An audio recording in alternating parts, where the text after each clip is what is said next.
Assalamualaikum warahmatullahi wabarakatuh. Tapi nggak pas, jadi kenapa begini? Alhamdulillah.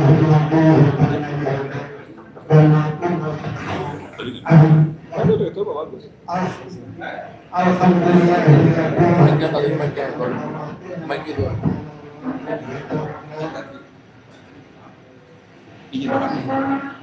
Tadi bagus sih, bagus. Asyhadu an la ilaha illallah wa asyhadu anna Muhammadan abduhu wa rasuluh.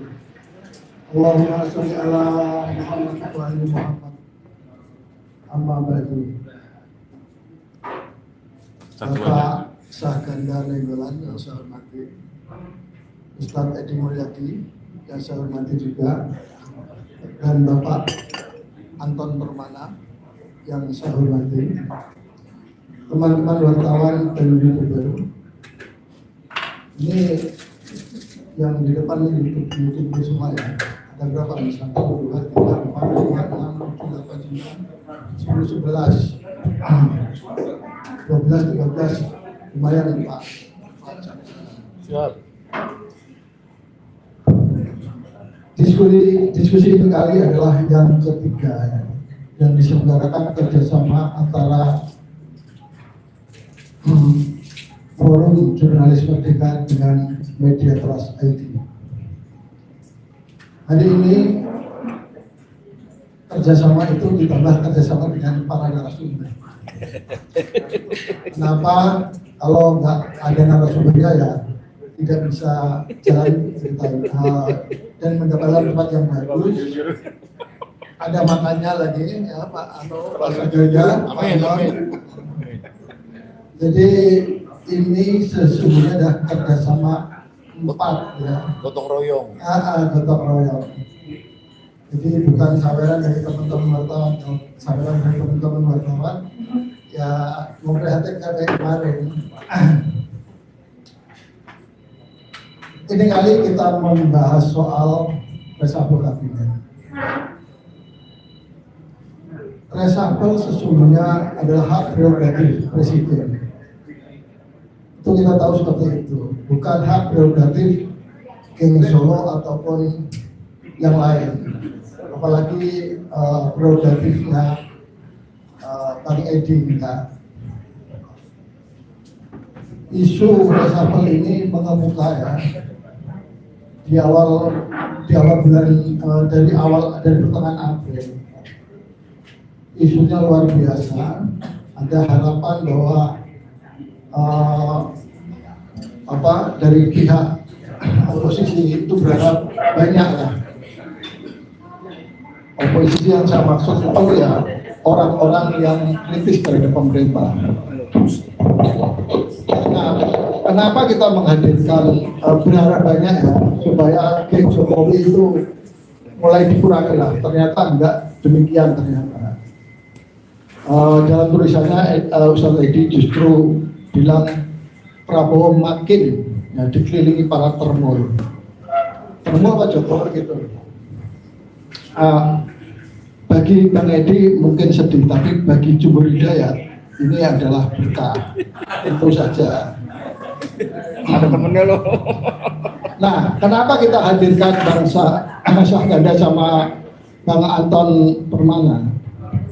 Beliau ini adalah orang-orang yang memiliki jaringan A1 di pusat pemerintahan maupun di kalangan aktivis. Konon Jumhur Hidayat itu temennya kata Bang Edi, tapi saya melihat anak buahnya malah. Ya Pak Sahganda. Jadi sesungguhnya Pak Sahganda pasti juga kalau mau jadi menteri koordinator dulu. Di sumber-sumber A1 sehingga layak beliau untuk didengar.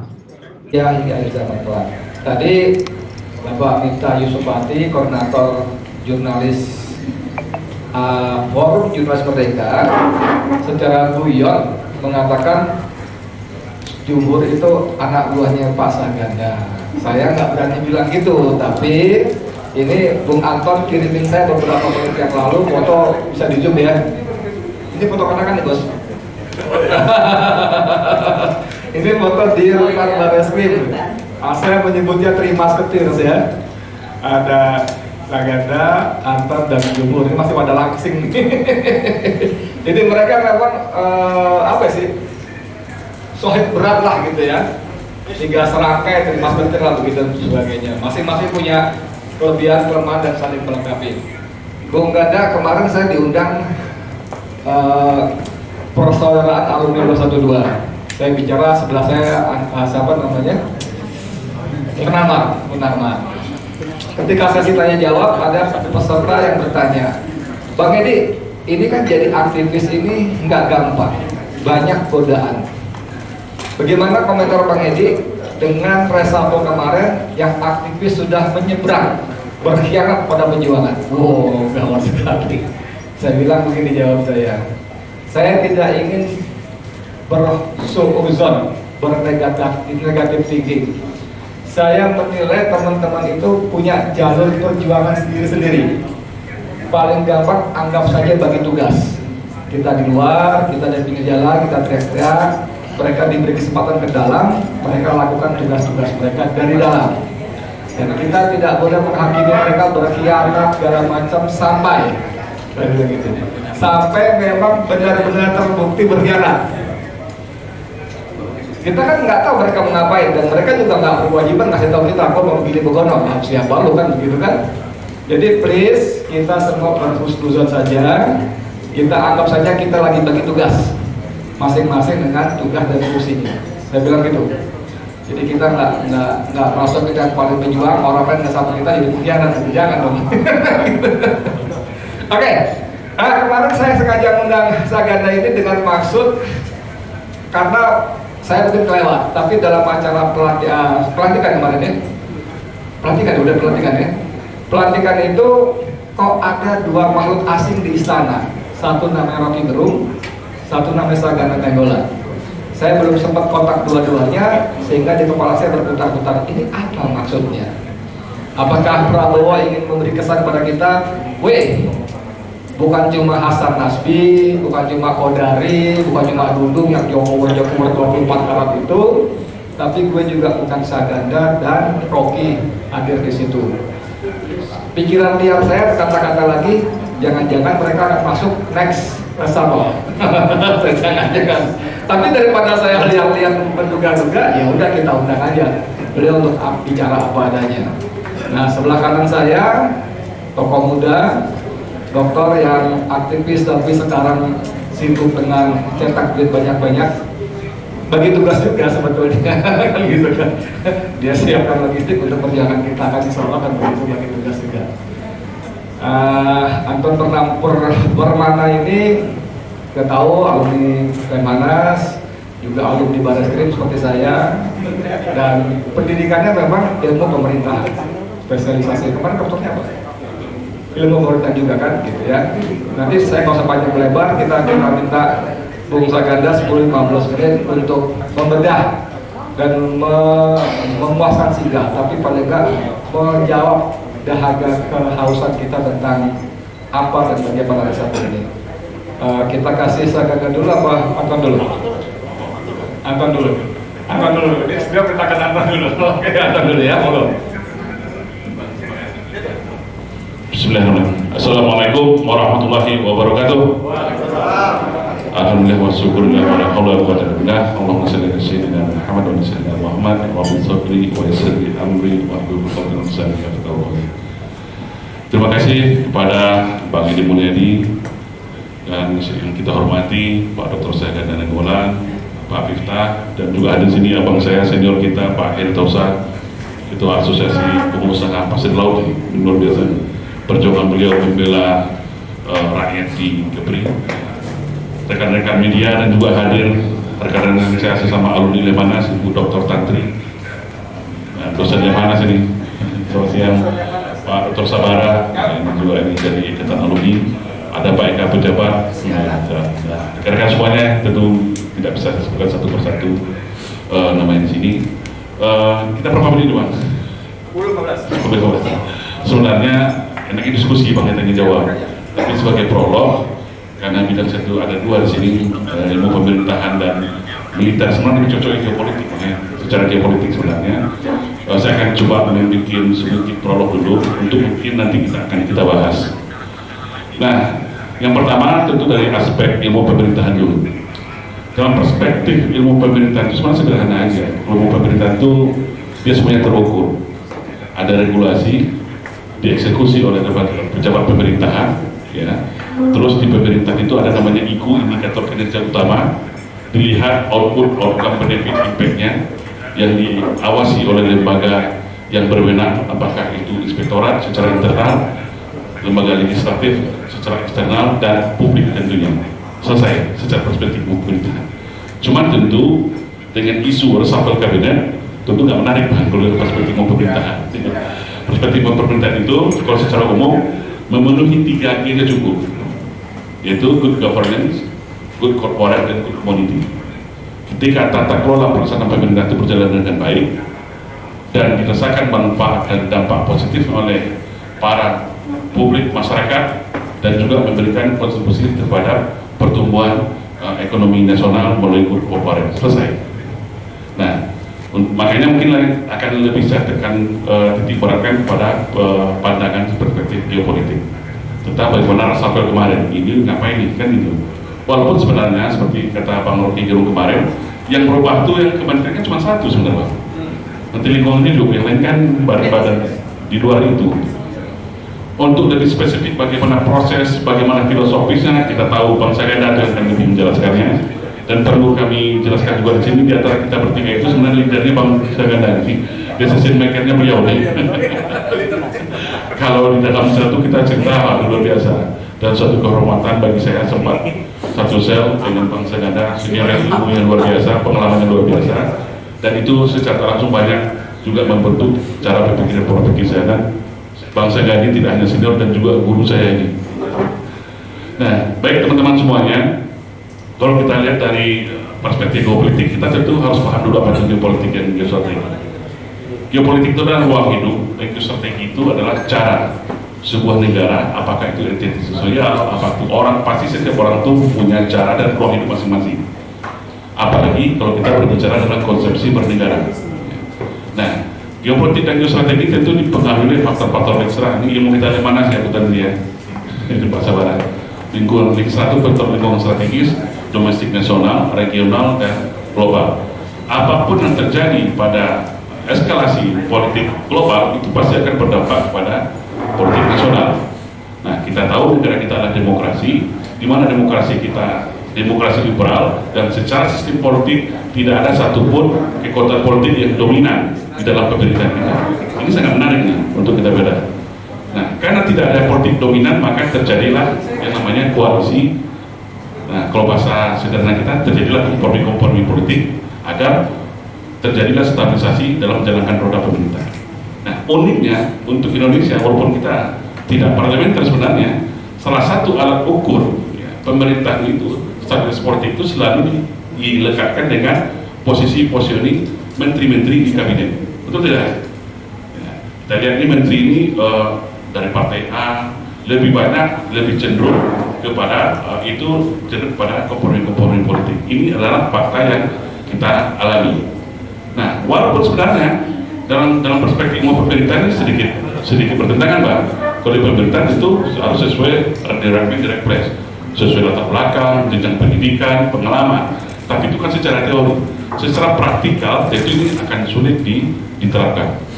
Nah, menariknya lagi di Indonesia ini reshuffle kabinet ini yang positioning para menteri kabinet ini juga adalah salah satu sebentuk, ini dalam pemahaman saya, salah satu bentuk aktualisasi dan eksistensi sebuah kelompok politik, apakah itu politik partai politik kelembagaan atau kelompok social society atau kelompok-kelompok elit. Dia belum merasa hebat, belum bisa terakui sebuah eksistensinya kalau perwakilannya belum masuk ke dalam jajaran di kabinet di pemerintahan. Nah, ini uniknya saya lihat di pemerintahan Indonesia. Makanya sampai kapanpun, mohon maaf, sampai kapanpun menteri-menteri ini pasti akan selalu terjadi pro kontra. Sampai kapanpun akan terjadi pro kontra, karena tidak mungkin pemerintah mengakomodir semua keinginan masyarakat. Nah, disinilah butuh kejadian dan leadership pemerintahan, kalau di sini tentu presiden memegang hak prerogatif di dalam menjalankan perintah presiden tersebut, pemerintahan tersebut. Karena apa? Yang akan bertanggung jawab semua kan itu presiden, baik itu kepada legislatif maupun kepada masyarakat dan kepada publik. Resikonya tentu akan kepada presiden. Makanya saya yakin juga sebodoh-bodohnya presiden itu tidak akan mau bodoh amat dia memilih orang sembarangan. Pasti ada plus minus. Mungkin dia secara kualitas agak kurang nih, tapi mohon maaf, tapi dia punya pengaruh politik nih. Nah ini tidak hanya di presiden, setiap pasca reformasi itu terjadi gitu. Dan dinamika inilah yang akhirnya menjadi perdebatan yang sangat ramai nih kalau kita lihat sosial media, apalagi pasca dilantiknya Bang Jumhur kemarin jadi Menteri Lingkungan Hidup. Itu luar biasa, dan itu pro kontra itu biasa. Tapi yang jelas bagi saya dan tentu teman-teman aktivis lainnya, seperti yang dibilang oleh Pak Arif Nadi kemarin, seorang aktivis sejati itu jabatan bukanlah sebuah berkah, justru ini adalah sebuah beban amanah yang sangat luar biasa. Karena pertanggungjawaban, aktivis itulah perbedaan seorang aktivis dengan kelompok-kelompok teknokrat atau kelompok-kelompok oportunis dalam tanda petik gitu. Nah, makanya saya nggak menyayangkan juga Bang, belum apa-apa udah ada judgement negatif terhadap teman-teman kita. Ini kita boleh juga, kita harus fair dong. Belum apa-apa sudah dijudge negatif. Karena mohon maaf, saya seperti Bang ini bilang, banyak berinteraksi dengan teman-teman kita yang berada dalam pemerintahan saat ini. Nah, saya juga merasakan bagaimana energi dan aura mereka juga sangat luar biasa memikirkan bangsa dan negara ini. Jadi jangan anggap kita aja yang pusing memikir bangsa negara ini. Begitu banyaknya akumulasi permasalahan yang ditinggalkan oleh rezim lama. Ini poin pertama nih Bang.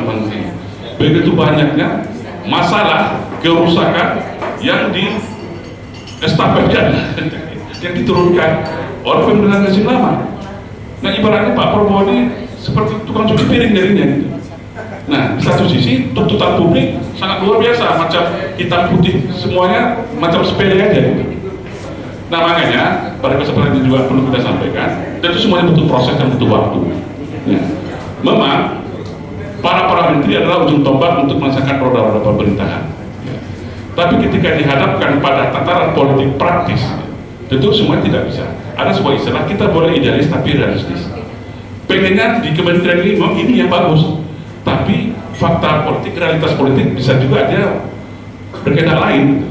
Nah daripada hal ini mengganggu kepada stabilitas dalam pola pemerintahan, ya kita harus ngalah-ngalah dikit. Ini biasa. Dalam skala kecil, saya punya sedikit pengalaman dalam pengelolaan di kepala daerah, baik tingkat provinsi, wali kota, kabupaten dan provinsi. Di tingkat itu aja dinamika ini luar biasa, apalagi seluas Indonesia ini. Nah, terakhir ya sebagai penutup yang sampaikan di sini adalah dalam kembali ke judul awal secara geopolitik yang perlu saya sampaikan kepada teman-teman saat ini adalah kita mengamati Indonesia sebenarnya saat ini dalam keadaan perang, tapi perang tidak kelihatan. Jadi perang ini ada terbagi tiga, ada asimetris, dan hybrid war.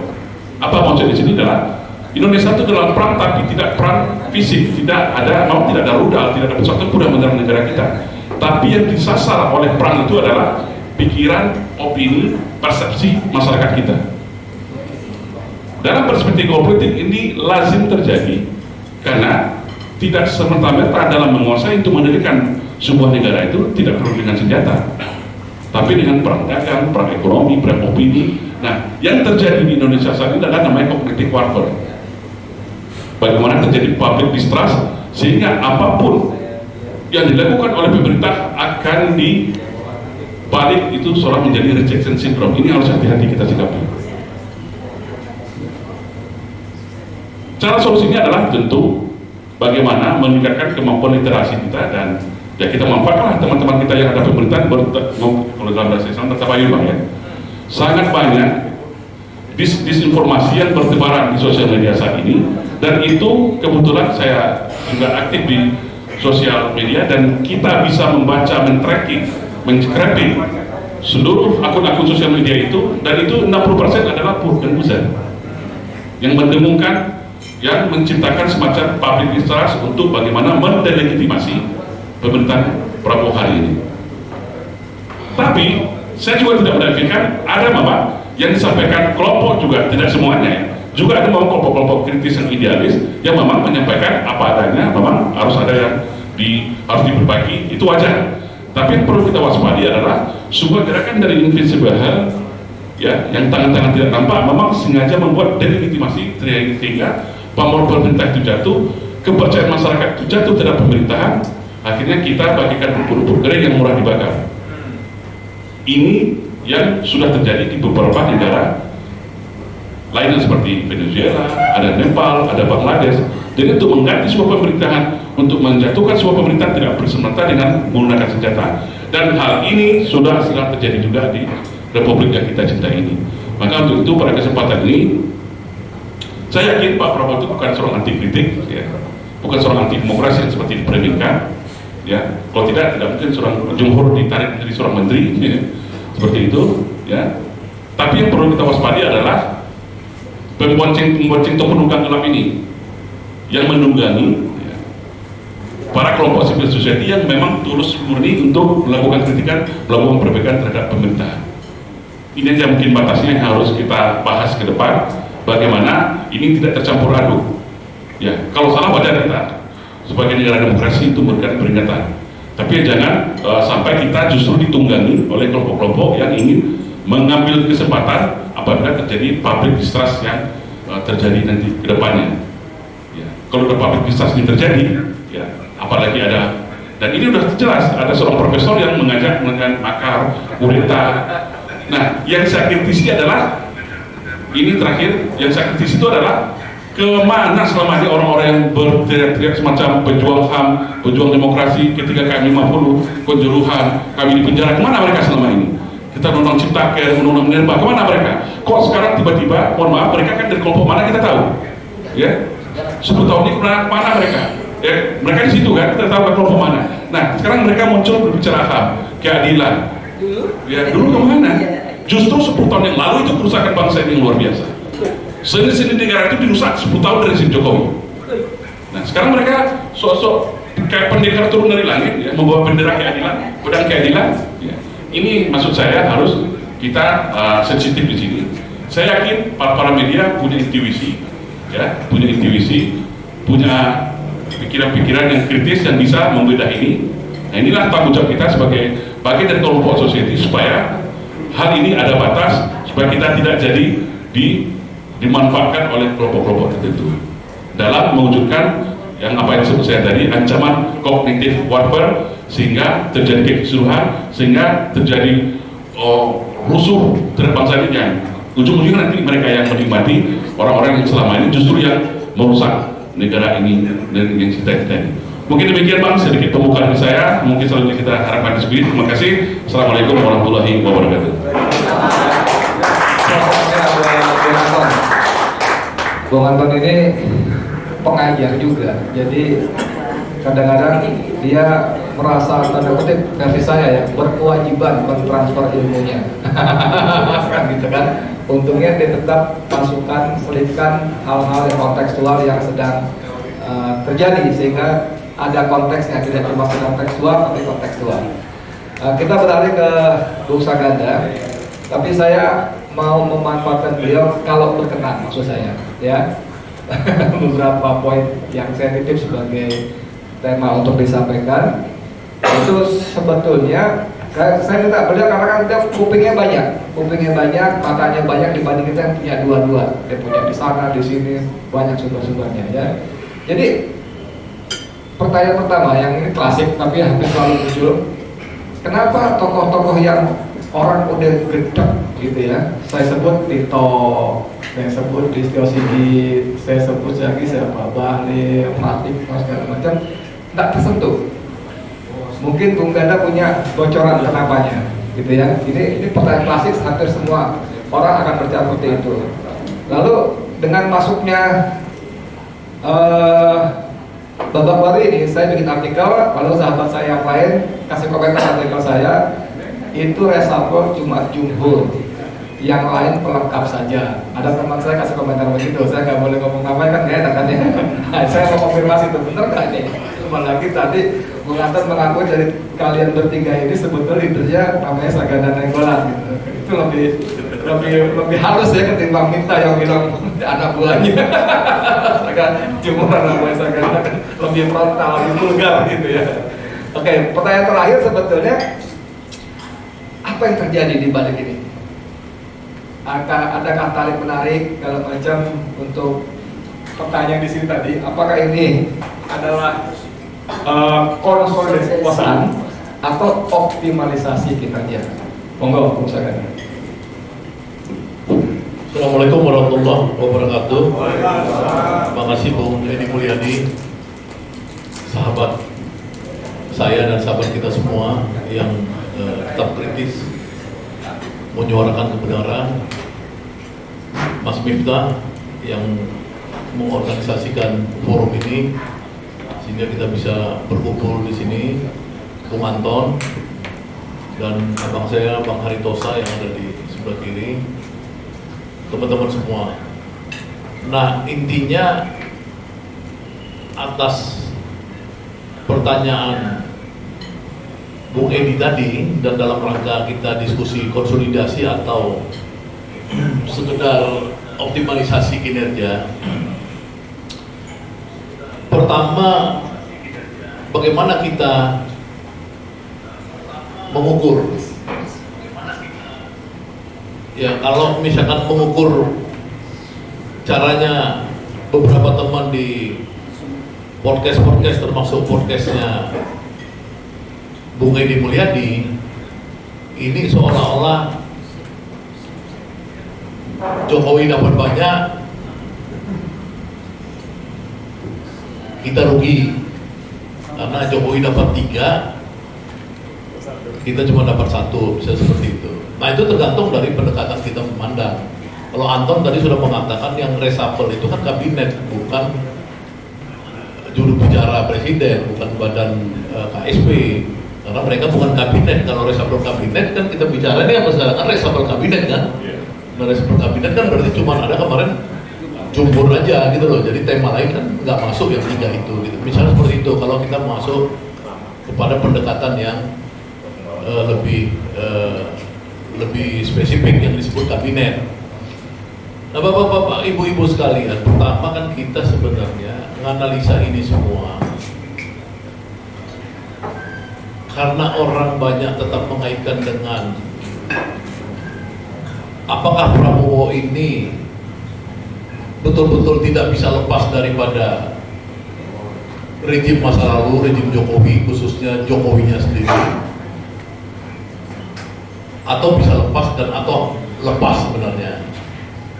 Nanti di situ baru masuk ke pertanyaan kedua, kenapa belum ada, kata Bung Edi tadi, sanksi atau pergantian ya, terhadap menteri-menteri yang dianggap tidak punya kapasitas atau tidak punya bobot.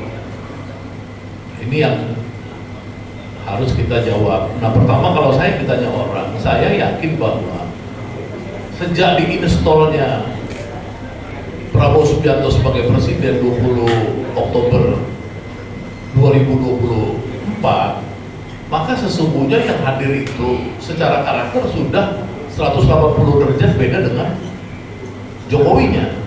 Itu udah pasti, karena seluruh ahli-ahli psikologi, ahli tentang manusia personal udah melihat sosoknya beda yang dua ini. Yang satu Prabowo muncul dalam sejarah perjuangan, pertarungan, sementara Jokowi muncul dalam sejarah bagaimana politik itu pemimpinnya cuma jadi puppet, jadi boneka. Ya kan semua orang tahu bahwa dulu Jokowi adalah boneka dari para taipan dan pengembang-pengembang oligarki dan lain-lain. Dan kemudian muncul sosok Prabowo yang memang dia petarung. Jadi dari karakter ini saja tentu kita udah tahu bahwa sejak tahun 2024 Prabowo menang, yang kalau kata teman-teman model Anton Permana itu kemenangan yang dengan cara merayap. Nah, karena Prabowo itu punya banyak pengalaman kalah, kalau dia bertarungnya terbuka maka dia bertarung secara merayap, tapi karakternya dia sebagai pemimpin pasti 180 derajat beda dengan Jokowi. Maka kemudian kalau pemimpinnya itu berbeda, maka pasti ada change, pasti ada perubahan. Nah, baru kita yakin apakah Prabowo-nya ini memang yang salah atau memang ada satu tantangan yang memang cukup besar. Yang kadang-kadang kalau kita lihat teman-teman lihat pidato presiden, misalkan dia bilang, oh come on, saya nggak punya tongkat Nabi Musa. Ini kan sinyal-sinyal orang tahu bahwa orang-orang yang normatif selalu bilang, oh Anda kan sudah presiden, kenapa Anda nggak pecat ini, nggak pecat itu, nggak pecat ini, nggak pecat. Ya karena orang-orang ini sekolahnya kurang cukup. Termasuk dua itu. Karena kalau sekolah cukup itu bukan hanya sekolah, misalkan Anton mana doktor, ilmu pemerintahan, bukan itu saja. Dia harus sekolah di alam juga, di dunia kamau, di dunia bagaimana kekuatan-kekuatan itu bertarung. Ada yang nanya sama saya kemarin, pesanan nih kan dari Habib, apa pesan? Kenapa nyinggung-nyinggung Yaman? Itu presiden ngomong kemarin, kabur aja ke Yaman. Nah, maka saya cari informasi karena Bung Edi tadi bilang saat Anda bisa semua cari informasi, saya cari informasi. Nah, kemungkinan besar informasi itu presiden ngomong Yaman karena di top mainnya itu Reja Halil belum mau pulang-pulang sampai sekarang, udah jadi buronan sekian lama. Jadi kepala dia itu mikir Reja Halil ini Yaman, kira-kira gitu. Bukan kepada Habib-Habib yang mau berkah ke rakyat Indonesia, bukan. Jadi itu spontan karena melihat ini kenapa orang udah gua suruh road notice ya, red notice. Kenapa belum dijalankan? Kenapa ini belum pulang-pulang? Tapi dia sudah tersangka tuh, yang kasus yang lama, kasus kedua kan belum.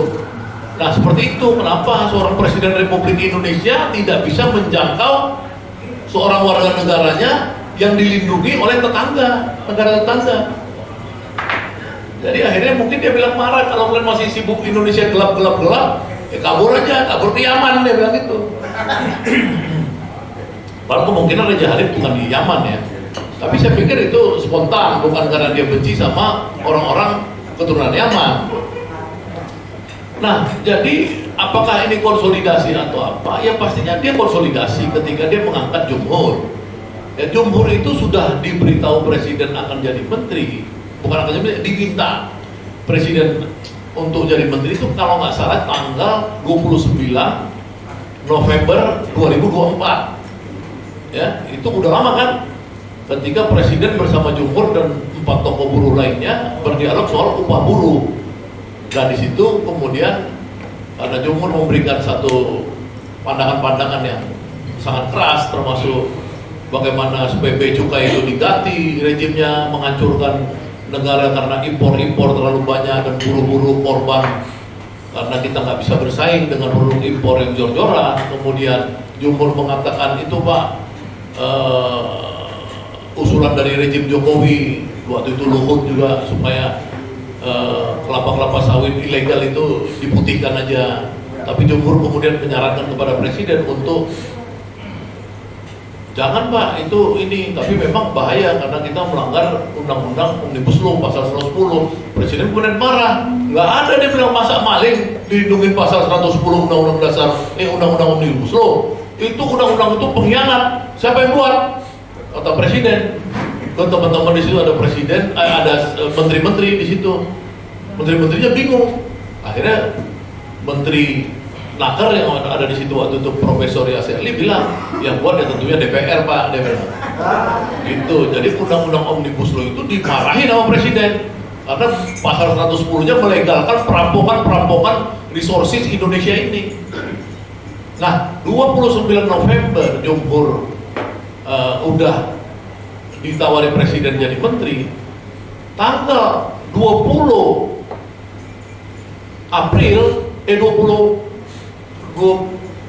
Maret ya, itu kita lebaran 20 April atau Maret ya? Maret itu 20 Maret Jumhur itu ditelepon oleh presiden. Ya, karena Bang Edi tadi bilang ini kan baca data yang saya kasih data-data nih. Jadi tadi pertama tanggal 29 November 2024, 2026 tanggal 20 Maret saya udah selesai puasa, jumur masih belum. Ya kan, jumur karena ikut pemerintah kan, saya nggak ikut pemerintah tuh, Muhammadiyah waktu itu ikutnya. Dia ditelepon presiden, video call, jumhur, Anda jadi menteri, ya, nih sebentar lagi, kata jumhur. Karena dia udah sebentar lagi, malamnya saya kumpul nih, saya, Rocky Gerung, Ferry Bilantoro mau jumhur, hitung-hitung nih, sebentar lagi tuh kapan? Nah kita tebak-tebakan, karena kata orang Prabowo sukanya angka 8, tebak-tebakan lah, berarti tanggal 26 nih, nah mau sebentar lagi, karena sebentar lagi dia bilangnya. Hitung lagi, pokoknya semua angka 8 lah. Tahunya kemarin yang kejadiannya tanggal 27, angkanya SBY bukan angkanya Prabowo. Karena mungkin jumur orang SBY dulu kali ya kan. Nah itu tiga tanggal itu. Nah orang bilang 1/33, karena kita ngukur orang itu kan dihitung orang itu siapa. Kalau ngitung jumhur itu, ya satu jumhur itu satu badannya dia itu kok ruhnya itu bisa sama dengan atau di atas ketua-ketua partai itu, di atas menteri-menteri yang ada di sekitar Prabowo sekarang ini. Jadi itu memang ngeri, ngambil jumhur ke dalam lingkungan rejim itu pasti untuk kepentingan Prabowo melakukan perbuatan persekutuan agar energi mereka dalam teori fisika, karena jumhur di sekolahnya fisika teknik, itu adalah bagaimana resultante antara jumhur yang mewakili satu kelompok progresif ideologis revolusioner bertemu dengan Presiden Prabowo yang juga presiden yang revolusioner, maka itu terjadi resultante dan dasar boom gitu loh. Maka semua orang bingung kenapa ada jumhur, tiba-tiba jumhur bisa bawa Rocky dan Saganda masuk ke istana. Ya kalau menteri lain dilantik, dia kan daftar aja, yang datang nanti anak, istri, apa, keluarga apa, enggak. Jadi waktu jumhur bilang sama presiden, boleh nggak Pak saya bawa keluarga saya? Siapa keluarga kamu? Namanya Rocky Gerung sama Saganda Pak. Loh, hubungannya apa? Ditanya sama orangnya presiden.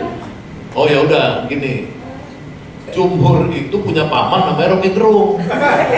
Nah dikarang gitu, Saganda paman anak-anaknya jumhur. Nah dari dua paman kita masuklah ke sana. Pas ditanya oleh protokol apa sekarang, ya ini kita keluarga. Jadi kita datang sebagai keluarga, bukan orang luar. Kan masuk istana nggak bisa, ada pas pampres kan. Kita nggak bisa masuk sembarangan di situ. Jadi kita masuk sebagai keluarga.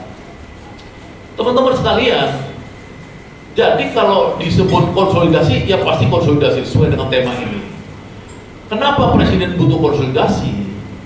Karena pertarungan dia terhadap oligarki, terhadap orang yang membuat undang-undang omnibus law, terhadap kekuasaan-kekuasaan yang menghancurkan Indonesia baik dari dalam maupun dari luar, itu terus berlangsung dan dia sadar itu.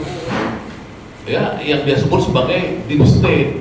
Deep state itu menurut Prabowo adalah kekuatan-kekuatan ya yang dia itu tidak kelihatan di dalam permainan negara, tapi dia bisa mengendalikan negara. Itu baik secara lokal maupun secara internasional.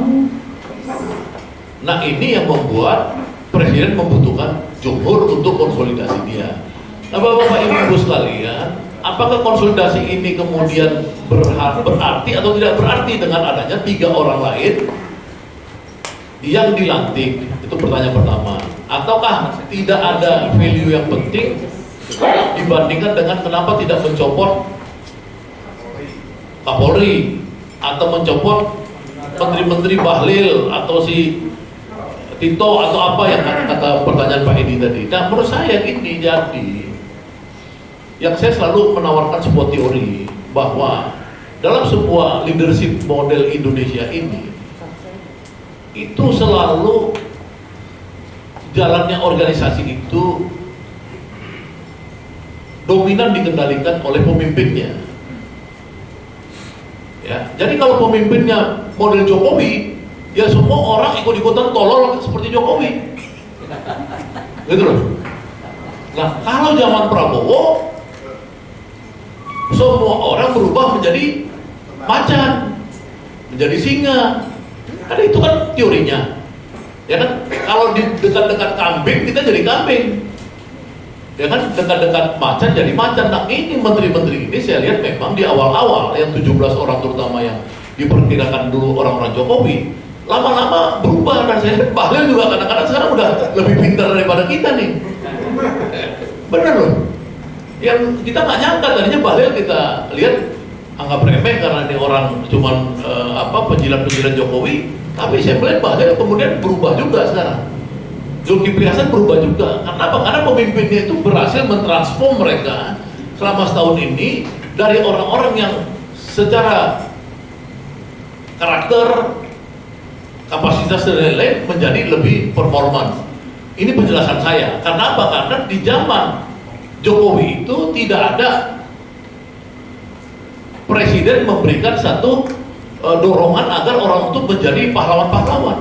Tapi di zaman Prabowo ini, Prabowo sering bilang, kalian kan menteri-menteri udah pada kaya-kaya, masa mau rampok lagi?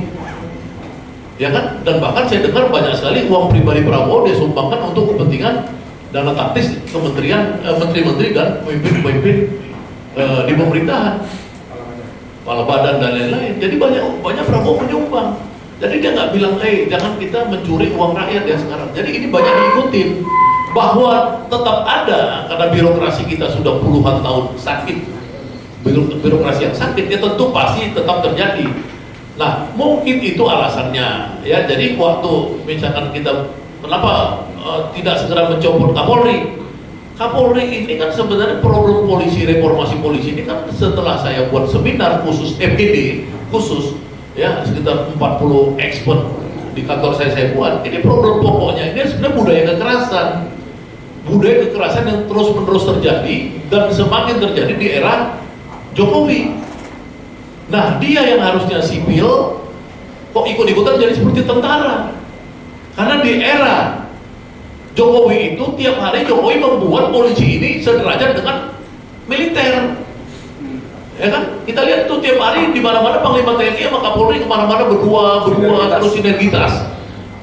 Nah, itu yang membuat budayanya itu makin kuat menjadi budaya kekerasan yang itu harusnya cuma diserahkan kepada tentara. Nah, di era Prabowo ini sebenarnya kekerasan polisi itu sudah tidak lagi dominan dalam pengertian politik, kecuali dalam pengertian dia masih suka misalkan kriminalisasi, misalkan di tingkat rakyat atau apa, misalnya seperti itu. Itu kan sebenarnya sebelum era Jokowi juga sudah ada orang mengkritik polisi seperti itu. Oleh karena itu mungkin di kepala Presiden Prabowo tidak relevan mengganti Kapolri, karena dia bisa kontrol langsung semua permainan polisi itu. Nah, itu pikiran saya. Mungkin ini pikiran bisa salah, ya kan? Artinya apa? Artinya dalam stok Republik ini, baik di kepolisian, di militer, di birokrasi, memang sudah puluhan tahun mengalami satu degradasi. Ya, kita misalkan lihat kemarin rencana ngerampok 400 kg emas yang mau diekspor melalui Batam. Itu kan bukan polisi yang main kan? Itu pasti orang-orang dari jajaran bea cukai yang kemudian orang bea cukai sendiri yang berhasil menangkap itu.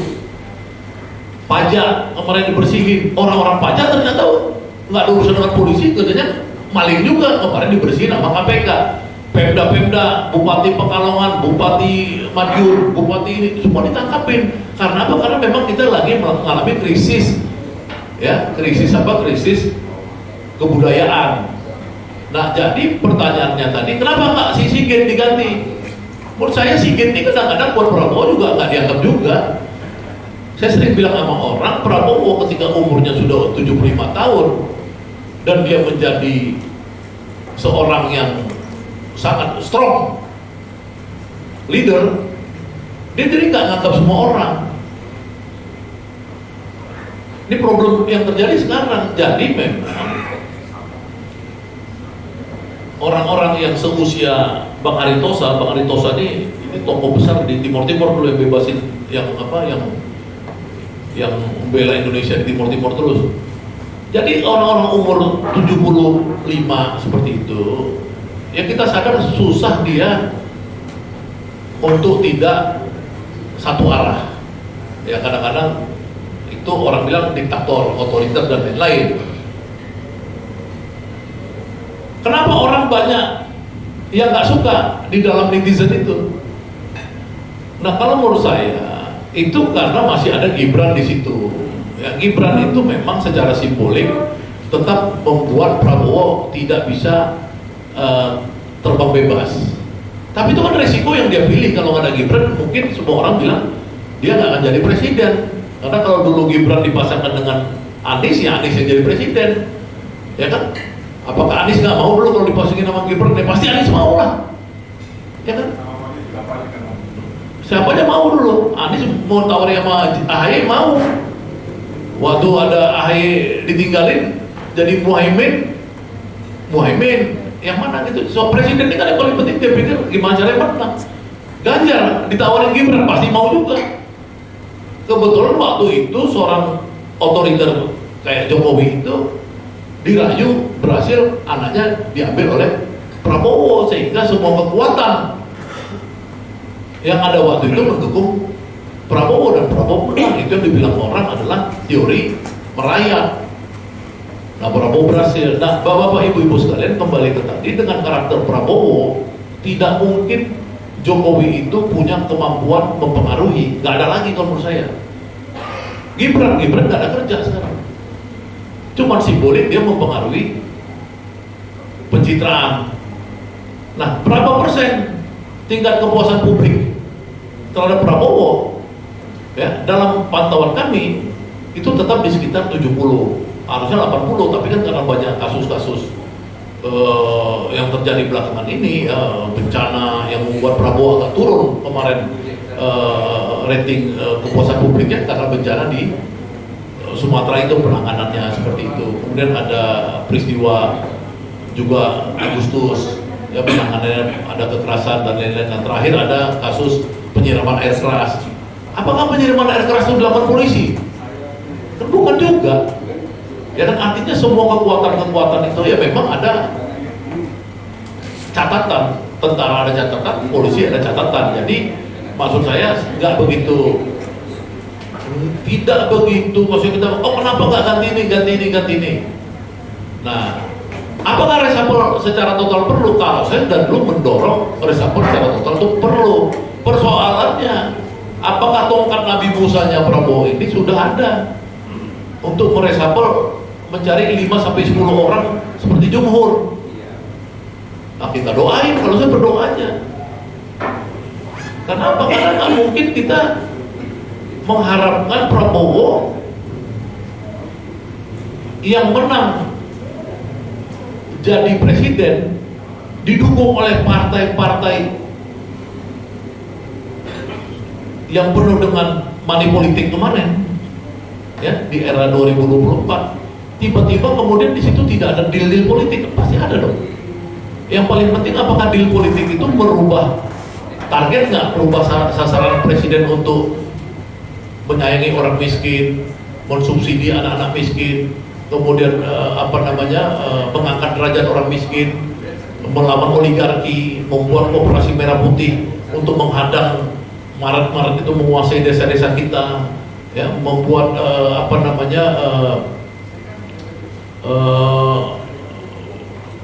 harga gabah naik, membuat harga upah buruh naik 6,5% 2 kali berturut-turut. Itu kan udah gila Prabowo itu, bisa membuat oligarki dan konglomerat itu, kapitalis itu ketakutan kan.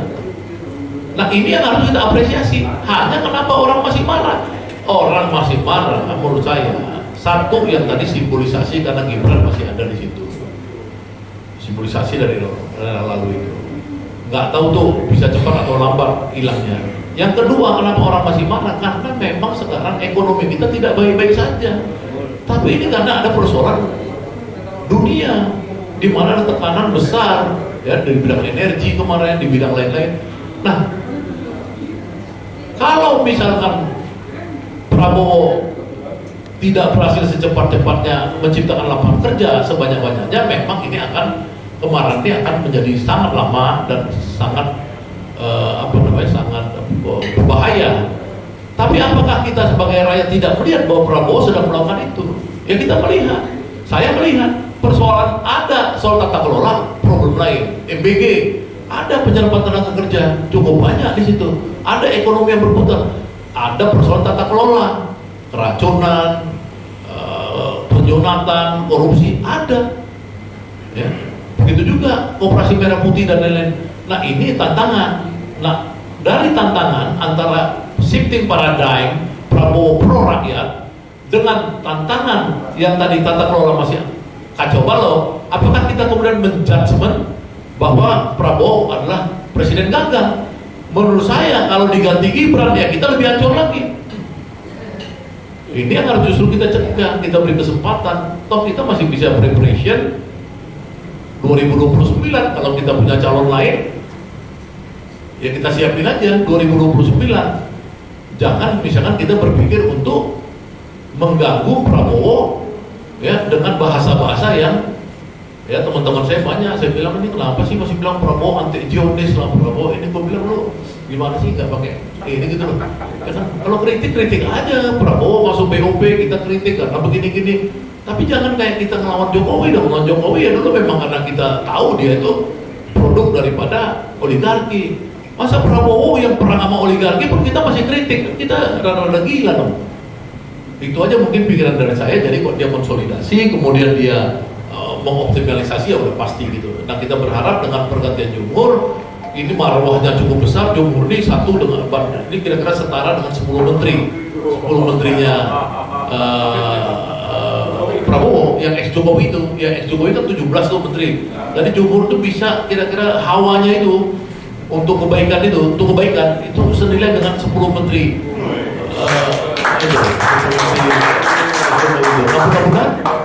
Mudah-mudahan ada perbaikan dalam waktu dekat. Mudah-mudahan presiden terus-terusan membuat jumhur sebagai pendamping dia. Karena kemarin saya lihat jumhur habis dilantik belum serah terima jabatan, tanggal 27 dilantik ya. 28 pagi udah langsung diminta dampingi presiden ke Banyumas dan beberapa titik Jawa Tengah. Kalau itu terjadi terus-menerus, maka jumhur ini adalah teman berpikir presiden dan Indonesia ini akan cepat berhasil dan maju. Terima kasih warahmatullahi wabarakatuh.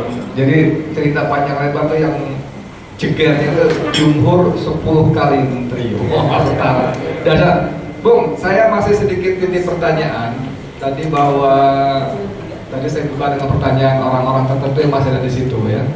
Kemudian Bung Ganda mengatakan jumhur tuh minimal 3 yang bareng lantik tadi nilainya, ya kan? Ada Dudung, Hasan Nasbi dan Kodari. Tapi gini Bung, kalau saya berkaca pada Hambalang Boy misalnya ya, saya nggak kenal mereka, tapi saya telusuri ternyata mereka adalah tanda kutip inventarisnya Prabowo. Artinya orang binaan Prabowo dari awal, dari masih muda, dari belum apa-apa, dan belum siapa-siapa. Saya nggak bicara soal kapasitas dan kapabilitas, tapi untuk posisi Menteri Luar Negeri ini itu menurut saya itu harusnya berkelas. Tapi Prabowo serahkan kepada Sugiono. Sesnek itu juga sangat strategis, tapi serahkan kepada siapa namanya Prasetyo. Ini kan saya membacanya begini, Prabowo mengutamakan orang yang dia percaya.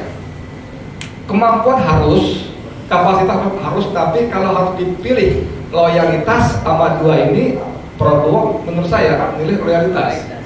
Karena kapasitas dan kapabilitas bisa dibangun sambil jalan. Nah pada kasus ini saya berkaca pada Hambalang Boy lah, katakan begitu.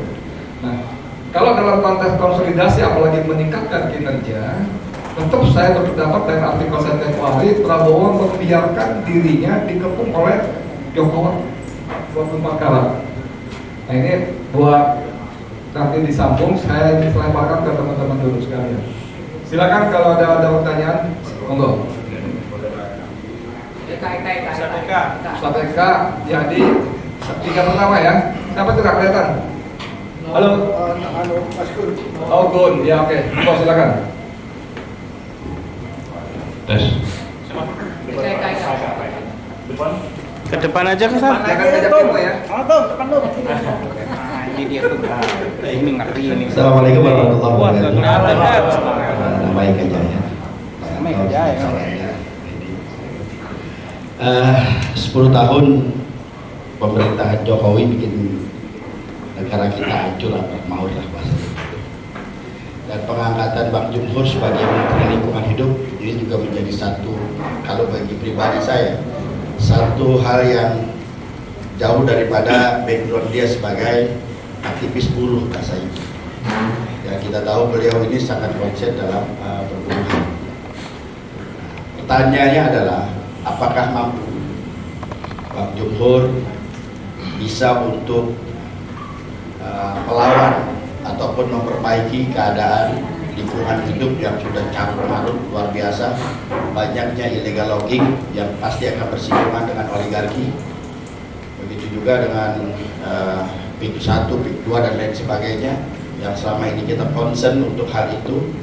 Nah, ini menjadi satu tantangan luar biasa untuk Bang Jumhur. Tapi kalau tadi saya mendengarkan apa yang dikatakan Bang Sarganda, kemampuan dan kapasitas dari Bang Jumhur ini bisa melebihi daripada 10 menteri Prabowo yang 24 kali Jokowi. Nah, di situ mungkin ada sedikit rasa optimisme, ada rasa insya Allah bisa begitu. Tapi ini menjadi sekali lagi, ini kan lingkungan hidup luar biasa sekarang. Ya, adanya illegal logging, adanya berbagai macam pencemaran dan lain sebagainya, tambang-tambang dan lain sebagainya yang selalu pasti akan berkaitan bersinggungan dengan oligarki dan lain sebagainya. Ini menjadi tantangan yang amat berat. Apakah mampu Bang Jumhur untuk menghadapi ini semua? Ya, apalagi background beliau ini selama ini sudah kita tahu daripada konsep di perburuhan, migran dan lain sebagainya. Nah, ini menjadi satu catatan buat kita. Yang kedua, ya pesan saja, memang yang tadi dikatakan Bang Edi ini masih menjadi keinginan rakyat untuk bisa bagaimana Prabowo bisa keluar dari kungkungan geng Solo lah bahasanya. Bahkan ketika kita berkumpul dengan para jenderal purnawirawan dan lain sebagainya, pernah kita mengatakan hampir saja akan mendeklarasikan bahwa rakyat akan memberikan amnesti khusus kepada Prabowo, pengampunan khusus. Kita tidak mau tahu Prabowo mempunyai kasus apapun, asalkan dia bisa keluar dari kungkungan geng Solo dan memutus mata rantainya terhadap geng Solo. Karena kita lihat begitu rusaknya negara kita diakibatkan daripada 10 tahun pemerintahan Jokowi dan gengnya. Itu aja. Terima kasih. Assalamualaikum warahmatullahi wabarakatuh. Jadi silakan langsung ke pokok persoalan dia. Ya. Assalamualaikum warahmatullahi wabarakatuh. Saya Yadi dari Popole TV. Populi TV. Ya, saya tadi hanya ingin mengatakan bahwa ketika Prabowo mengatakan, terus kemudian dilanjutkan oleh Bang Sarganda soal Prabowo belum punya tongkat Nabi Musa, menurut saya pribadi itu hanya pertanda bahwa dia tidak mampu. Itu. Yang kedua, sekaitan dengan reshuffle kabinet, pertanyaan saya seperti tadi juga sudah disinggung sama Pak Anton, bahwa kalau Pak Anton kan tadi mengkritisi soal profesor yang punya lembaga survei ya, saya pun Mujani. Kalau saya hanya mengatakan atau bertanya bahwa apakah reshuffle yang dilakukan meskipun hanya satu orang yaitu Jumhur, apakah ini sebagai jawaban ketika sekarang ini lagi marak tuntutan terhadap Prabowo untuk dimakzulkan. Kemarin saya menganalisa ada 3 kelompok. Satu yang menginginkan Prabowo dan Gibran dimakzulkan. Yang kedua yang menginginkan hanya Prabowo yang dimakzulkan, dan yang ketiga hanya Gibran yang dimakzulkan. Nah, apakah ini jawabannya untuk mereshuffle gitu? Makasih. Assalamualaikum warahmatullahi wabarakatuh. Oke, terima kasih. Cilik. Jadi sejak kecil memang Jumhur itu bercita-cita jadi presiden, bukan jadi menteri sebenarnya. Jadi Kumpul. setelah keluar dari LP Sukamiskin, setelah ditahan 3 tahun di masa Orde Baru, dia kan di DO terus pindah ke UNAS dan dia aktif di CIDES. Dan saya kemarin di WA juga oleh teman wartawan jurnalis Muslim, masih bersahabat dengan Jumhur, masih, saya bilang. Ternyata dia ngasih informasi, dia itu sebelum waktu dia di CIDES, sebelum masuk ke kabinetnya SBY sebagai kepala BNP 2 TKI, dia udah melakukan konsolidasi dengan kelompok organisasi Islam melalui CIDES-nya waktu itu. Jadi banyak perjalanan aktivis ikhtiarnya Jumhur ini yang banyak gitu, bukan hanya di organisasi buruh. Jadi di organisasi buruh setelah jadi ketua KSPI banyak organ-organ organisasi buruh yang dia merangkaknya dari bawah juga.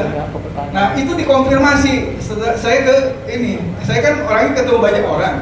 Almarhum Bang Ridja Ramli mengatakan begitu juga. Dia berusaha memisahkan mengidentifikasi antara Jumhur yang aktivis dengan aktivis-aktivis lain. Kelebihannya Jumhur itu ya dia organisatoris gitu. Jadi bukan hanya pandai berbicara, tapi dia bisa mengorganisasi suatu perkumpulan, suatu komunitas, suatu pergerakan gitu. Jadi kalau tadi Saganda mengatakan 1:10, saya kira Green Institute ke depan harus mempersiapkan orang-orang yang seperti portofolionya seperti Jumhur, Bung Saganda. Jadi kalau sekarang Prabowo sedang melakukan balancing of power antara geng Solo dengan perwakilan representasi dari masyarakat, terutama dari masyarakat oposisi. Nah, menurut saya tantangan ke depan bukan hanya menjaga Gus Dur, Green Institute, tapi juga mempersiapkan orang-orang yang punya kualifikasi yang bisa jadi orang-orang yang Prabowo yang bisa jadi macan semua gitu.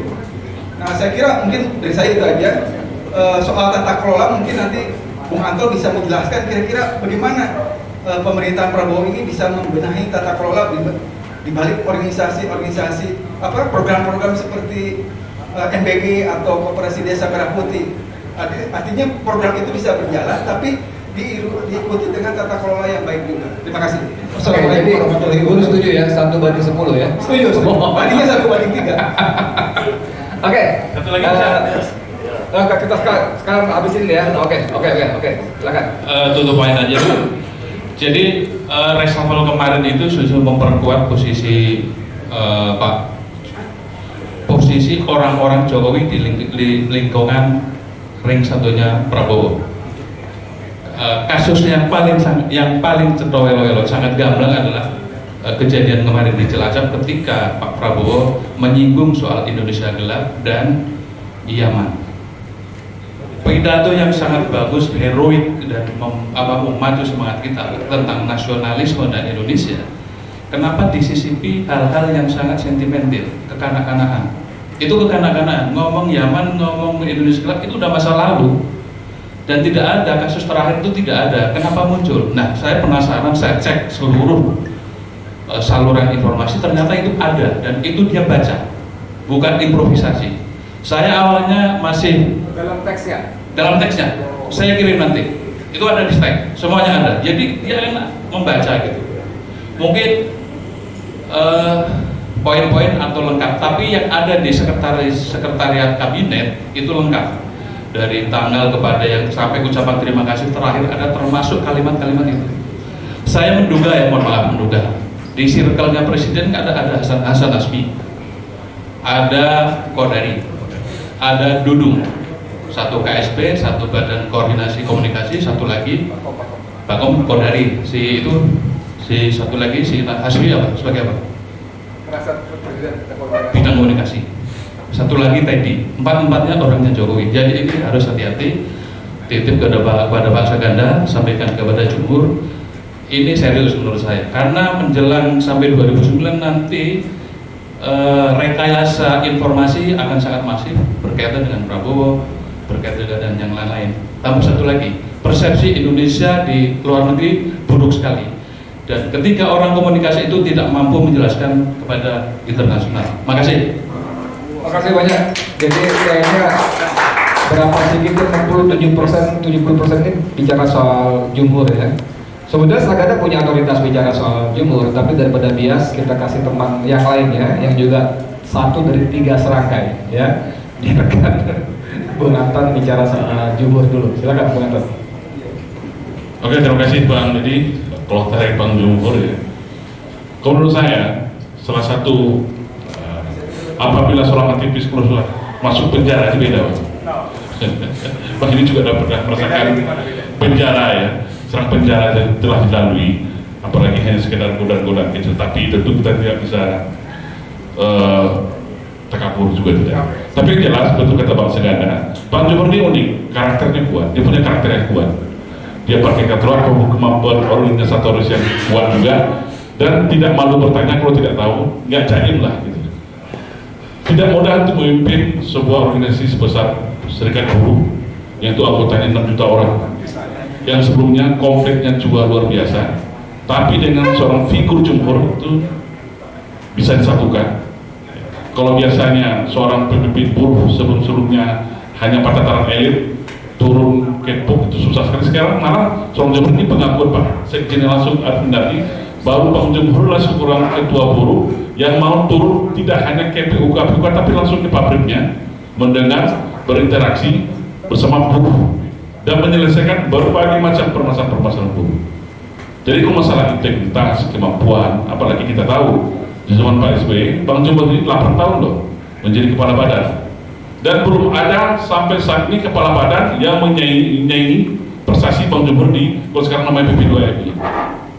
Betul saya juga banyak punya teman-teman di jaringan-jaringan perusahaan PJTKI, tidak ada sampai sekarang kepala badan yang bisa menyaingi prestasinya Bang Jumhur ini. Artinya justru ini akan menjadi, Bang Jumhur ini akan menjadi sebuah kekuatan yang luar biasa untuk Pak Prabowo untuk melakukan konsolidasi. Ada sedikit joke yang berbeda. Kalau Bang Saganda bilang tadi Bang Jumhur ini 1/10, kalau saya waktu makan tadi saya bilang sama Bang ini, setahu saya Pak Prabowo ini presidennya cuma 5 orang, yang lain itu ajudan. 5 orang yang memang betul-betul bisa menangkap dan mendelegasikan dan mendistribusikan apa itu program-program Pak Prabowo itu. Nah ini kan nyambung, artinya dengan masuknya seorang Jumhur yang punya kapasitas.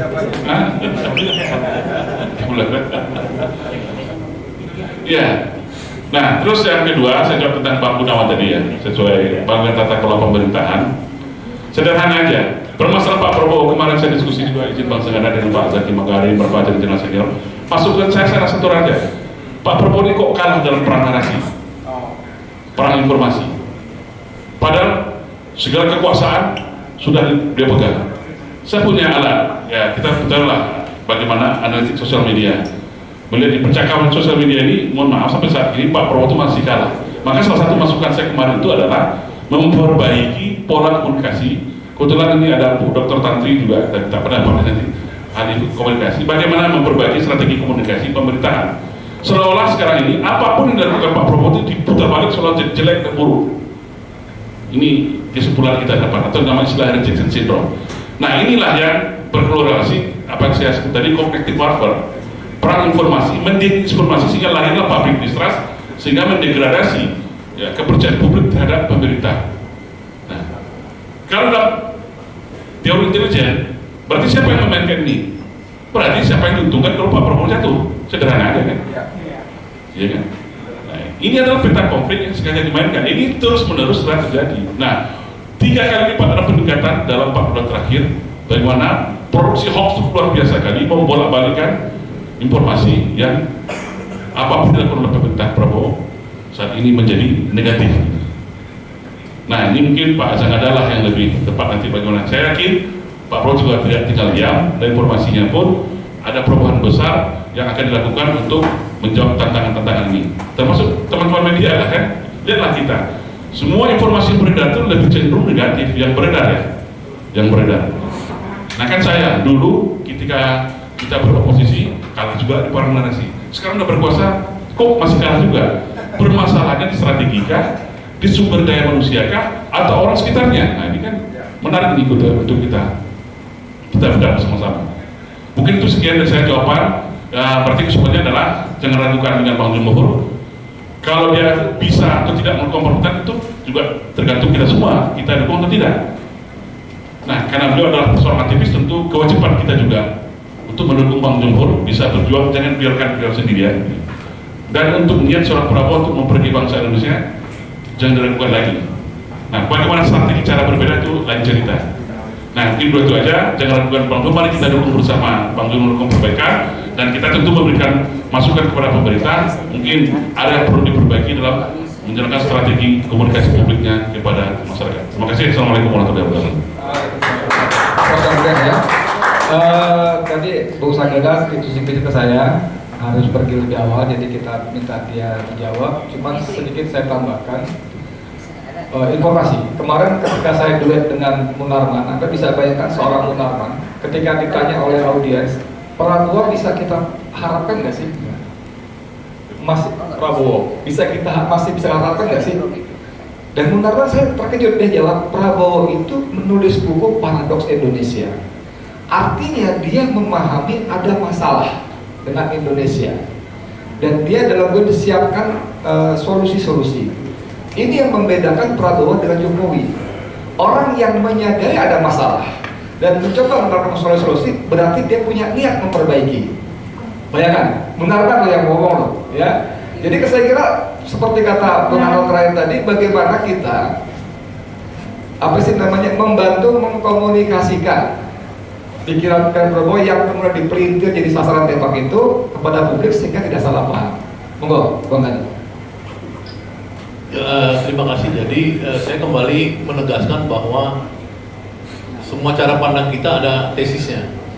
Ya, tesis saya bahwa Prabowo adalah sosok strong leadership. Kalau bahasa kasarnya orang bilang diktator.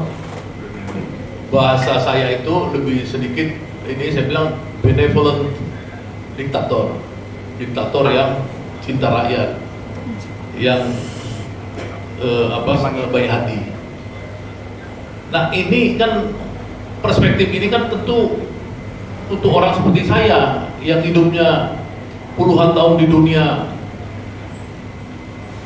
aktivis pergerakan elit dan lain-lain. Saya bersentuhan dengan Habibie, dengan Gus Dur, dengan SBY, ya, yang levelnya presiden, dan bersentuhan dengan tokoh-tokoh besar bangsa ini, baik yang lahir di zaman kemerdekaan. Saya bersentuhan dengan Abdul Haris Nasution, salah satu yang membuat saya jadi aktivis itu namanya Abdul Haris Nasution.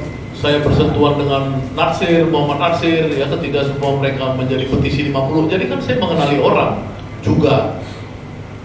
Nah, ketika saya mengenali karakter Prabowo ini, dia itu cinta negara, ya, national interest-nya lebih tinggi daripada personal interest, jauh lebih tinggi. Kemudian dan lain-lain, dia itu sempurna. Almost sempurnanya. Tapi kemudian dia, kalau dulu kita nonton, misalkan perawan disarang penyamun, misalnya kayak gitu, ya kan? Dan dia memang disarang oligarki kemarin. Ketika dia mau merayap itu bagaimana untuk bisa masuk menjadi presiden, itu kan pilihan strategi. Ya, jadi waktu saya tanggal 30 April ketemu beliau, 30 Januari ketemu beliau di Kertanegara, dia kan juga komplain, kenapa teman-teman sama saya benci, seperti Pak Amin Rais, kenapa benci sama saya? Saya kan ikut membantunya buat partai umat apa segala, ya kan, jangan ini dong nuduh saya pengkhianat.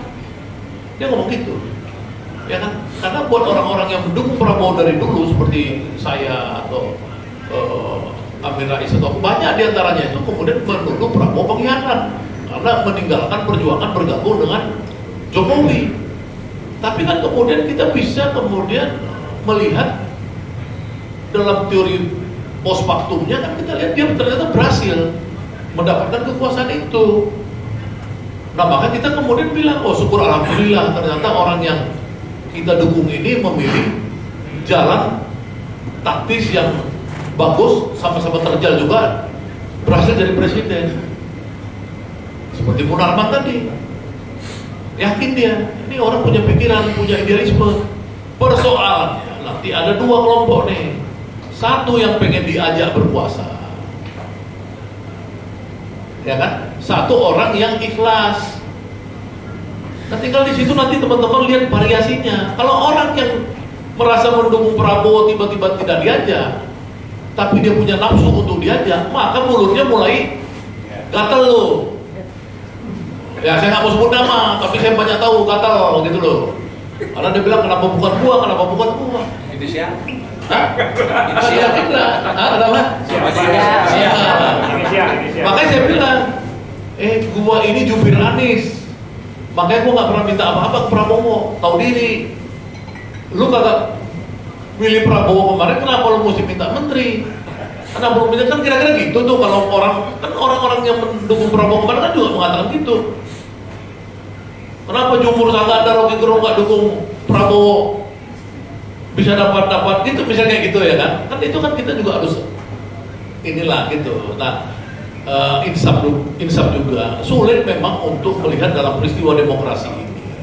Kita nuntut kita kagak dukung. Saganda jubir Anies, kenapa lu jubir Anies? Kok lu jubir Anies mau nempel-nempel Prabowo, minta sesuatu, bisa kayak gitu orang tanya ya kan? Nah ini penting buat kita ya, semua orang politik itu belajar bahwa demokrasi itu risiko. Kalau kamu nggak percaya Prabowo itu menang kemarin 58%, ya lawan terus, jangan mencari ini dan jangan takut. Ini kan orang kadang-kadang, oh kita mau gulingkan Prabowo, lu pakai apa gulingin Prabowo? Ngomong doang. Emang bisa gulingkan Prabowo?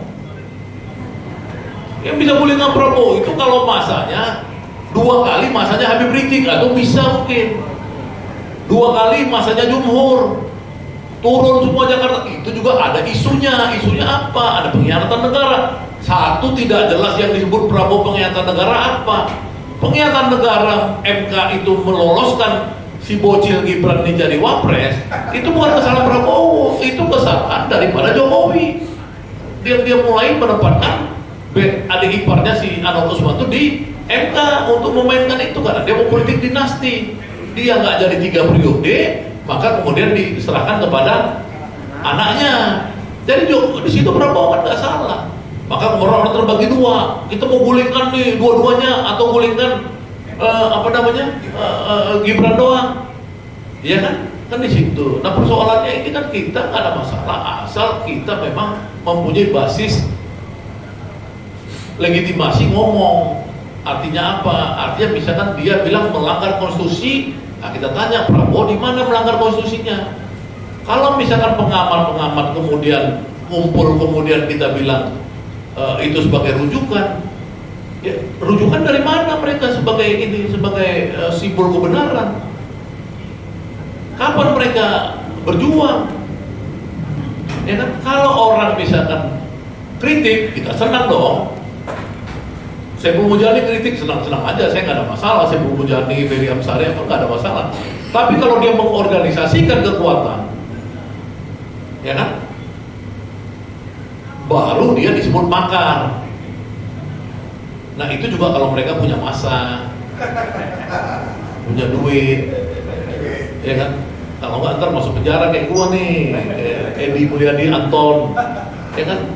Jangan sok jago. Masuk buih dulu berkali-kali baru jago gitu loh. Kalau cuma teriak-teriak mah saya mah mantan ini mantan itu, nggak boleh gitu. Prabowo ini presiden bener. Kalau presiden bener kita kasih saran. Kalau nggak bisa kasih saran kasih doa. Kan boleh doa dong di Indonesia ini kan. Ada agama yang ngajarin kita berdoa itu juga penting. Kita doain dong Prabowo. Saya dari dulu di Mekah. Saya di Mekah nih. Waktu saya bulan September di Mekah, ya. September lalu, saya doain Prabowo dan saya nggak mengharapin jabatan, doain dia demi Allah. Saya doain dipiralin kan kemarin, lihat aja di Great Institute video viralin. Saya doain Prabowo, semoga Prabowo Subianto diberikan Allah Subhanahu Wa Taala ya kan kekuatan untuk membenahi bangsa Indonesia ini. Karena satu-satunya orang yang mau membenahi bangsa ini sebenarnya kalau di dalam histori yang saya tahu itu cuma 2 presiden yang ideologis. Cuman Soekarno sama Prabowo. Apa arti ideologis itu? Tidak maling. Tidak berpikir, di kepalanya juga udah nggak mikir balik, nggak mikir untuk anaknya. Saya nggak mau cerita presiden lain, cari aja presiden lain tuh yang mana kan anaknya duluan, ya kan? Mau jadi ketua partai anaknya duluan, mau jadi menteri anaknya duluan, ini anaknya duluan. Prabowo nggak ada. Yang ngojok-ngojok kemarin supaya ponakannya jadi gubernur BI apa orang lain juga, dia bilang enggak, belum pantas tuh. Kalau mau didorong deputi dulu, jangan gubernur. Itu yang saya dengar nih, ya kan? Jadi artinya sebenarnya Prabowo ini orang benar. Kalau orang benar jadi presiden, maka orang-orang nggak benar ngelontorin uang untuk buat keributan. Nah mudah-mudahan orang-orang itu jadi musuh kita yang ngelontorin uang itu. Kita sama-sama Prabowo, kita tangkap itu orang, kita gebukin, kan gitu harusnya kan? Bukannya malah kita tepuk tangan sama mereka. Saya berharap saya datang kemarin ke forum jurnalis Merdeka ini, terutama ada Edi di sini, teman saya, ada si Gunawan teman saya dari Bandung dulu, udah pergi Gunawannya. Ada, jadi kita udah saling tahu dari dulu, kita ini hidup memang untuk berjuang. Nah, kembali ke Jumhur 1/10, karena memang Jumhur ini ideologis, IQ-nya tinggi, pengetahuannya luas, jam terbangnya udah ada. Apakah seorang tokoh buruh tidak bisa mengurusi lingkungan seperti pertanyaan Bung Eka atau harapan Bung Eka tadi? Saya pikir bisa aja, karena tokoh lingkungan itu kan yang agak sifatnya itu general, umum. Itu siapapun orang kalau amanahnya itu dia lakukan, dia ngurusin itu, mudah-mudahan secara teknologi, teknokrasi itu bisa. Ya kan, karena di situ bidangnya agak umum nih, gimana cara kita membersihin sampah, gimana cara kita tuh pro lingkungan hidup, itu kan lebih umum ya. Jadi bisa lah Jumhur itu. Insya Allah Jumhur itu akan menyelesaikan beberapa hal seperti persampahan, ya, penebangan illegal logging, apa segala gitu. Insya Allah, karena Jumhur tuh setahu saya susah disogok tuh, ya kan? Kalau dikasih duit sama Anton mau deh, ya kan? Bukan uang untuk rokok apa segala dulu atau di penjara kita gitu. Tapi kalau disogok Jumhur susah. Jadi mudah-mudahan dia di lingkungan hidup ini kuat dengan orang-orang yang mau nyogok dia, gitu loh. Dan Jumhur, apakah Jumhur, ditanya siapa tadi Gunawan bicara Jumhur dan Islam? Jumhur itu tokoh Islam lah. Jumhur itu kan tokoh IJMI, pendiri IJMI, Ikatan Cendekiawan Muslim Indonesia. Masa bukan tokoh Islam? Pasti dia tokoh Islam, gitu loh. Yang artinya dari segi itu, jadi dia itu mewakili kelompok Islam, mewakili kelompok buruh yang sosialis. Itu udah pasti. Mau mewakili orang Sunda juga, ya kan? Sunda itu kan 60 juta, 100 juta berapa di Indonesia ini kan? Dia mewakili juga, karena dia tokoh dari Pasundan, paguyuban Pasundan kalau nggak salah. Jadi artinya dia mewakili aspirasi lah gitu. Jadi mudah-mudahan kita di sini forum jurnalis ini kita sama-sama. Karena kenapa penting forum-forum seperti ini? Karena kita harus tahu bahwa media-media alternatif seperti ini, tokoh-tokoh media alternatif seperti ini itu bisa jalan keluar dari yang ditakutkan Anton tadi. Karena semua media-media mainstream dan lain itu kebanyakan berbayar iklan, dibarter, akhirnya siapa yang buat bayar dia nggak bergerak. Bukan soal pemerintah loh. Kalau yang bayar itu oligarki kita, apalagi kalau dipanggil ke Solo asing juga. Lo asing itu jangan pikir George Soros itu nggak nyumbang uang banyak ke media-media di Indonesia. Teman-teman bisa ke George Soros misalkan, tapi kan jadi agen. Nah teman-teman di sini kan bukan agen. Jadi kita berharap forum-forum seperti ini adalah forum-forum yang mungkin dia kelihatannya kecil-kecil, tapi dikumpulin gini kan bisa jadi sebuah gerakan besar nih Mas Miftah. Nah kita mulai, jadi FMJ ini harus jadi mitranya Jumhur, FJM, ya kan? FJM mitranya Jumhur, mitranya Ferry Juliantono. Saya pikir sekarang ada 2 ya teman saya yang aktivis di situ. Ya kita mulai start aja. Nanti saya sampaikan ke Jumhur dan Ferry untuk secara reguler mereka bisa menjadi pembicara di dalam forum FJM. Itu ya. Mungkin Jumhur Merdeka. Oh, Merdeka. Jumhur Merdeka. Jadi masuk barang dulu. Jadi gitu teman-teman sekalian, saya nggak bermaksud ini semua ini harapan. Kalau kita misalkan lelah, buat teman-teman yang berjuang ya, ada orang-orang yang berjuang tuh dia lelah juga. Kalau lelah, saya mau sarankan gini. Kalau kita lelah, Karena perjuangan itu kan dalam hukum tuh, kalau dalam agama bisa disebut adalah fardu kifayah. Jadi dia kolektif sifatnya. Kolektif itu kalau ada misalkan yang udah berjuang, kita udah capek, kita boleh berhenti. Jangan maksain diri. Ini kan di Indonesia ini orang banyak yang masih sok berjuang terus, ya kan udah sampai mau mati, mau dia terus ikut ngurusin negara. Gak usah juga. Daripada nanti jadi apa? Maksudnya dia jadi nyinyir aja. Mending diem di masjid, di musola, baca Quran atau ke desa jadi petani apa segala. Usul saya gitu ya, buat teman-teman yang dengar ya. Kita udah sama-sama tua dan jangan sok-sok. Oh ini kalau Prabowo ini kita rakyat kita gulingkan. Lu gulingin pakai apa? Gulingan Prabowo pakai apa? Kalau mau top itu menang dulu kepala desa, ya kan? Tes lagi bupati kayak teman kita Bursa Sardo. Nah, itu baru ada rakyatnya. Jangan mengklaim bisa gerakin rakyat. Gila apa?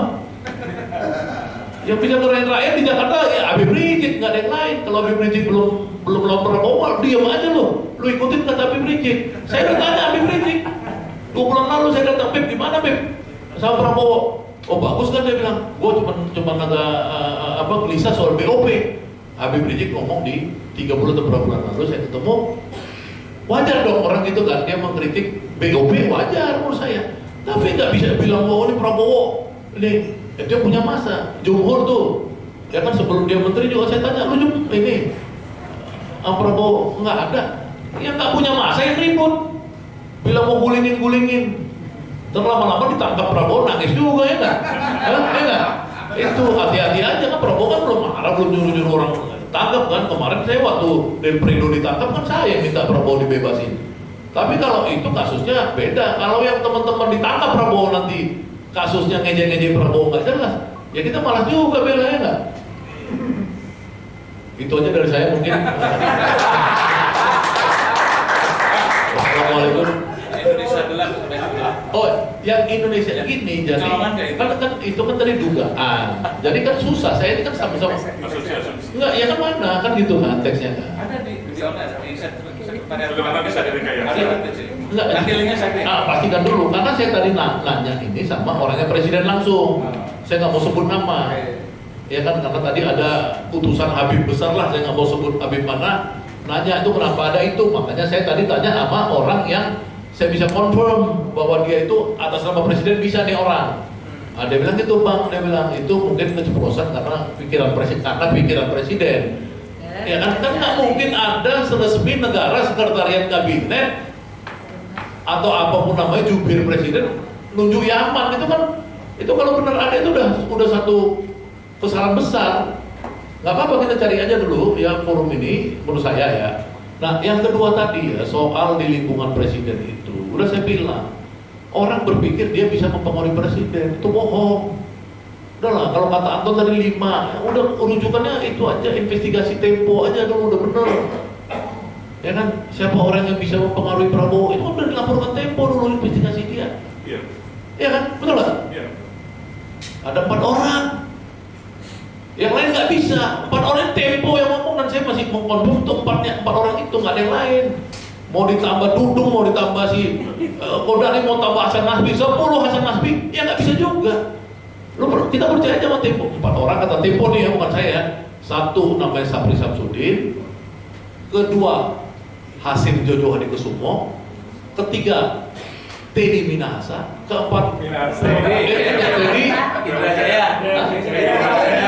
Teddy Indra Jaya. Sorry karena Teddy kemarin ketemu sama sesama orang Manado, Rocky, pas kita bertiga, kepala saya Manado aja itu. Teddy Indra Jaya. Dan 4 Profesor Supri Dasko Ahmad. Di luar ini Tempo belum ada investigasi dari kita nggak apa-apa kalau dia mau investigasi.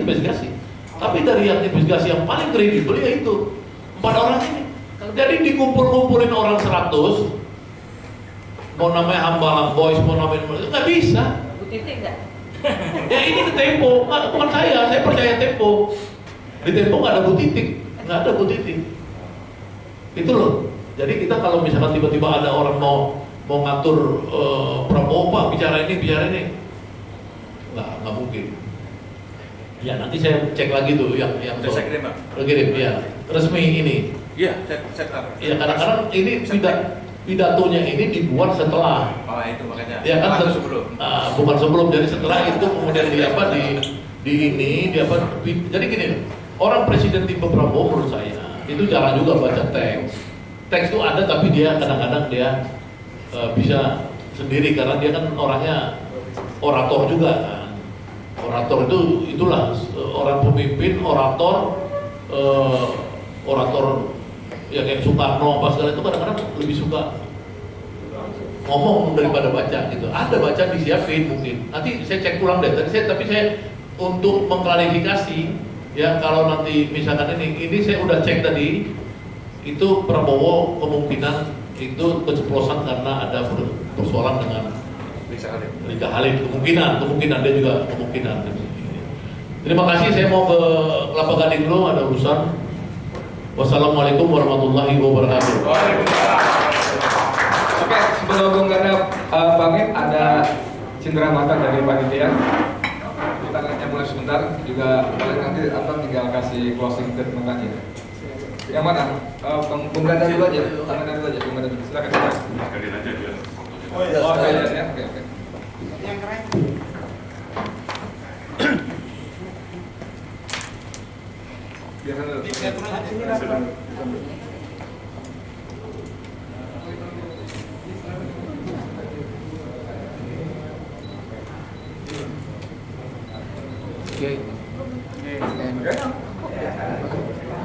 Oke, Thank you. kamera, mari.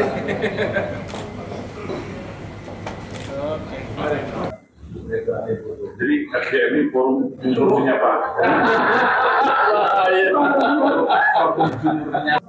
Banyak hal disampaikan oleh Pak Sekda. Jadi sebagai closing statement yang saya sampaikan adalah pertama, saya yakin Prabowo bukan seorang yang anti kritik, tentu tapi tentunya tidak kritik yang positif. Nah, cuma permasalahannya, saya tidak keluar dari apa yang sampai dari awal. Indonesia itu dalam keadaan namanya cognitive warfare. Dalam perspektif ilmu geopolitik, kita itu lagi serang dengan perang disinformasi, ya, supaya terjadi public distrust, tidak percaya masyarakat pada pemerintahan. Jadi kita harapkan, tonton media khususnya, kita harus waspada supaya tidak ditunggangi. Dan ditunggangi sehingga terjadi apa-apa yang diinginkan oleh kelompok-kelompok yang memang ingin negara ini rusuh dan ada pergantian kepemimpinan. Karena mohon maaf, yang tidak siapa? Seperti yang saya bilang tadi, siapa mereka? Dulu 10 tahun yang kerusakan yang lebih parah pada Prabowo belum apa, saya tahu. Dia itu 10 tahun dan nyata kerusakan di bilang kemana mereka? Mereka bicara HAM, ada mampu pejuang HAM. Satu sisi dia tentu pejuang HAM, tapi satu sisi dia mendukung Papua mereka pejuang HAM apa kayak gitu. Mohon maaf. Nah, ketika K50, kejeruhan, kemana mereka? Undang-undang apa? Undang-undang Ciptaker jelas merusak tatanan kehidupan keluarga sampai saat ini, kemana mereka? Sekarang mereka teriak. Karena mereka tidak berkuasa lagi, mungkin tidak makan lagi mungkin. Siapa mereka lihat adalah jalurnya. Tadi kita itu jelas siapa. Nah, terus yang kedua, saya rasa tidak mudah memimpin masalah bangsa sebesar Indonesia ini. Tidak mudah. Mohon maaf, kita untuk bagi yang ikut di organisasi masjid aja, tidak dinamikanya organisasi masjid aja dan TRW aja. Ini indah negara sebesar Indonesia yang segala kepentingan tertuju pada negara kita, yang sumber daya alam yang luar biasa. Banyak 10 tahun ini yang dirusak, dirampok oleh rezim oligarki, dan memperbaiki ini tidak mudah. Tidak bisa simsalabim, sebenarnya itu butuh proses. Nah, bayangkan 3 protokol utama, mohon maaf, MBK sekolah rakyat dengan koperasi bersama belum apa-apa sudah ada ini yang saya maksud peran korupsi tadi. Ya, kalau ada kesalahan wajar, mari kita bagi proses. Tapi kan langsung mencas itu negatif, ya. Saya tidak perlu ketika MBK kita kelola. Masyarakat sekarang bagaimana memanfaatkan masyarakat? Ya, ibu mama yang rumahnya sekarang sudah dapat uang 150 per hari, bisa makan, belum lagi punya ternak, saya bisa supply ke MBK. Tahu nggak bagaimana memberikan manfaat kepada mereka? 50 orang yang sampai kampung itu merasakan manfaat untuk supplier. Nah, rata-rata yang mengerti MBK ini bukan petani gitu ya, pernah tidak masuk begini, pernah kali dia petani. Ini salah satu contoh kasus saja. Nah, kalau ada keracunan, itu wajar, sekian ribu loh. Nah ini tugas kita melakukan kritikan dan evaluasi.